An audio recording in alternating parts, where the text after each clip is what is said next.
warahmatullahi wabarakatuh. Perkenalkan, saya Amelia Sendiri dengan NIM 2504010198. Kali ini saya akan mewawancarai Ibu Suki Rayanti sebagai narasumber, yaitu dalam persepsi sivitas akademika terhadap pencegahan kekerasan seksual dalam perspektif nilai-nilai Pancasila di dalam perguruan tinggi.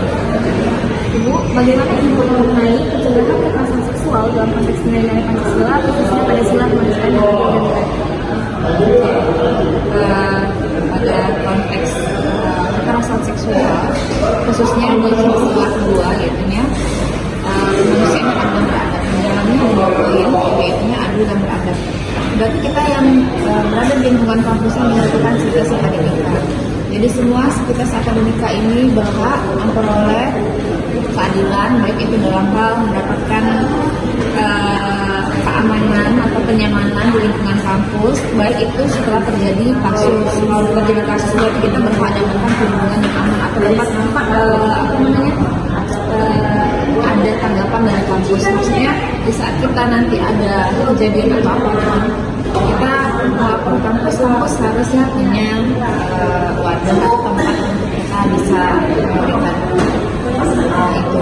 Terus poin yang kedua, ada di sini maksudnya adalah bagaimana kita menanggapi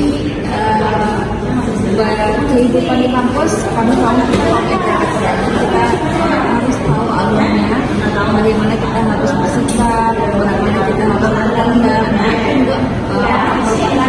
Awal dari pencegahan kekerasan seksual, karena bagaimana sikap kita itu akan berpengaruh. Untuk pertanyaan kedua, menurut Ibu, peran apa yang paling penting dilakukan dosen dalam mendorong budaya kampus yang aman dan bebas dari kekerasan seksual? Budaya yang aman ya. Jadi yang harus dilakukan kalau misalnya biasanya menitipkan wejangan di dalam kelas. Jadi di antara sela-sela pembelajaran itu harus mengingatkan lebih tepatnya. Karena kalau seandainya ini sudah terjadi, berarti kita tidak perlu pencegahan lagi. Kalau mencegah itu berarti sebelum terjadi. Tapi bagaimana caranya supaya kita bisa menentukan dasar, memberikan kepercayaan penuh kepada mahasiswa kalau kita bertanggung jawab atas diri kita sendiri, dan jangan sampai kejadian ini akan berakibat buruk terhadap pendidikan kita. Karena awal kita masuk ke kampus tujuannya adalah pendidikan ya, tujuan utamanya. Kita tetap fokus dengan itu.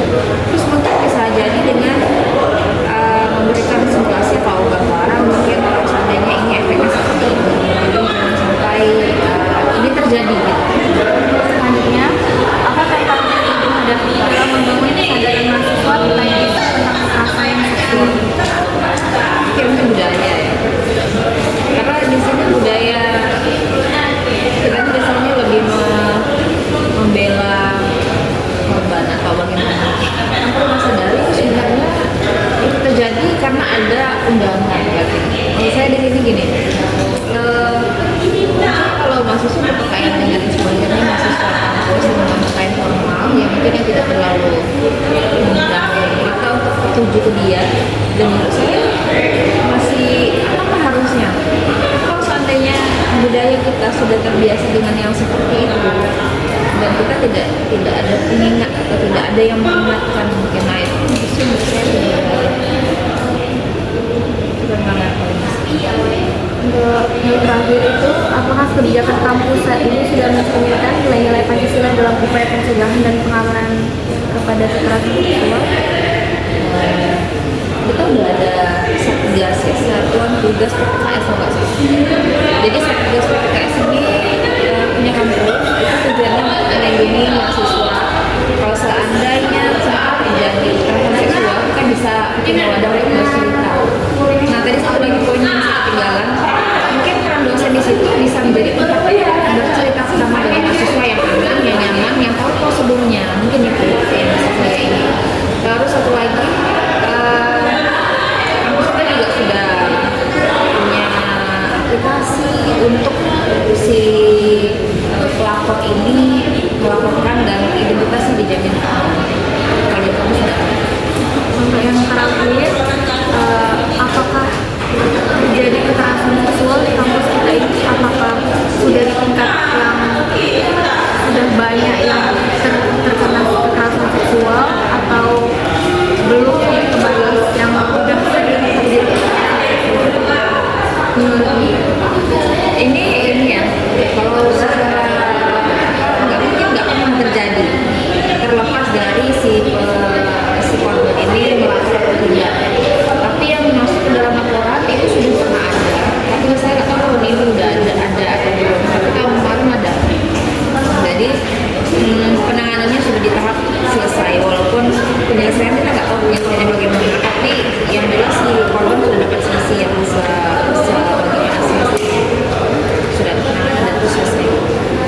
Terima kasih, sekian wawancara saya kepada narasumber itu. Terima kasih. Assalamualaikum warahmatullahi wabarakatuh. Perkenalkan, nama saya Faradina dengan NIM 25040100132 Prodi Akuntansi. Pada kali ini saya akan mewawancarai terkait materi bagaimana pandangan mahasiswa terkait kasus pencegahan kekerasan seksual di kampus dalam kaitannya dengan nilai-nilai Pancasila. Baik, di sini ada narasumber kita. Silakan Kak, diperkenalkan dirinya dulu. Ya, perkenalkan, nama aku Nadine Alfani Binza, aku dari Departemen Akuntansi dengan NIM 250401058. Jadi hari ini aku dimintai untuk jadi narasumber terkait pencegahan kekerasan seksual yang tidak mencerminkan nilai Pancasila tersebut. Baik, terima kasih Kak Nadine udah bersedia mengikuti wawancara ini. Kalau gitu saya langsung mulai saja dengan pertanyaan yang pertama. Menurut Anda sebagai mahasiswa, seberapa penting isu pencegahan kekerasan seksual dibahas di lingkungan kampus dan bagaimana Anda menghubungkannya dengan nilai Pancasila? Sebagai mahasiswa, aku tentunya percaya bahwa kekerasan seksual itu sangat penting yang harus kita hadapi di lingkungan kampus ini. Seperti yang kita tahu, kampus itu kan seharusnya tempat kita belajar, tempat kita merasa aman, dan tempat kita bertumbuh secara intelektual, mental, maupun sosial.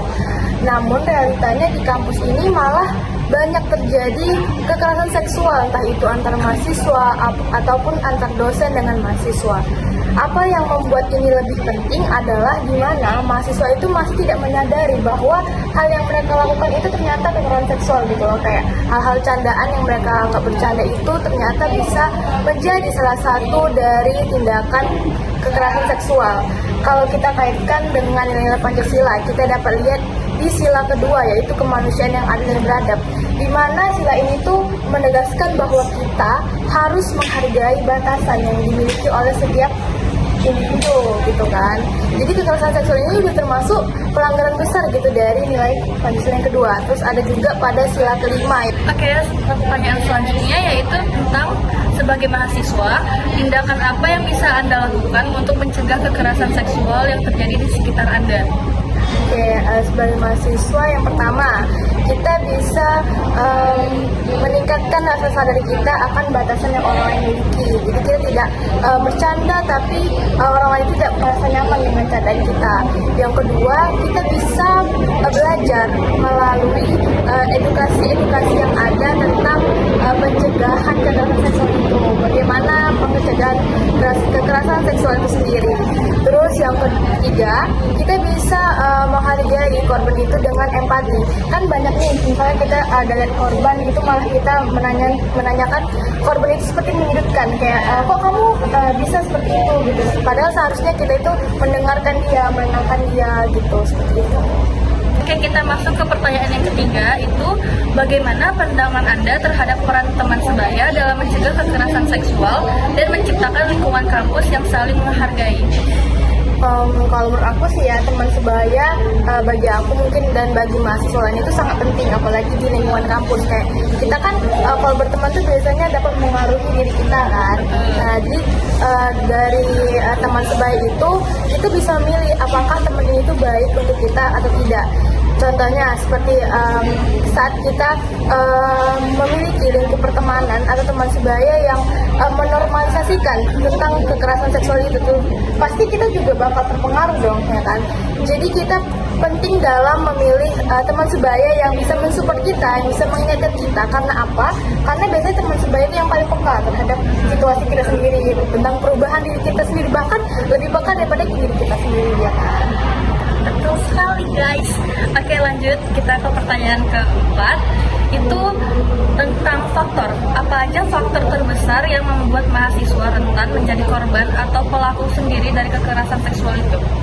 Kalau faktor, biasa yang pertama itu tekanan sosial ya. Biasa teman-teman nih kalau mahasiswa tuh kayak ngerasa nggak mau lemah di satu kelompok, terus tuh takut tertinggal akan kelompok lain. Jadi mereka merasa tertekan dan melakukan hal yang tidak seharusnya dilakukan. Terus yang kedua biasanya kembali lagi kurangnya edukasi tentang pencegahan kekerasan seksual itu tersebut. Jadi karena minimnya pengetahuan itu, jadi semua hal-hal yang dilakukan itu tidak ada yang namanya batasan. Kembali lagi ke batasan dan edukasi yang diperlukan. Gitu. Oke, kita masuk sesi pertanyaan terakhir. Itu terkait bagaimana Anda melihat peran mahasiswa sebagai agen perubahan dalam menciptakan lingkungan kampus yang aman dan berkeadilan. Oke, jadi sebagai kita sebagai mahasiswa atau sebagai agen perubahan itu, yang pertama, terutama dalam lingkungan kampus itu kita bisa menuntut atas transparansi kebijakan dari kampus itu sendiri. Terus ya yang kedua, kita bisa menggunakan relasi yang kita punya seperti di organisasi itu kita menaikkan atau meng-up SOP yang namanya anti kekerasan di setiap kegiatannya.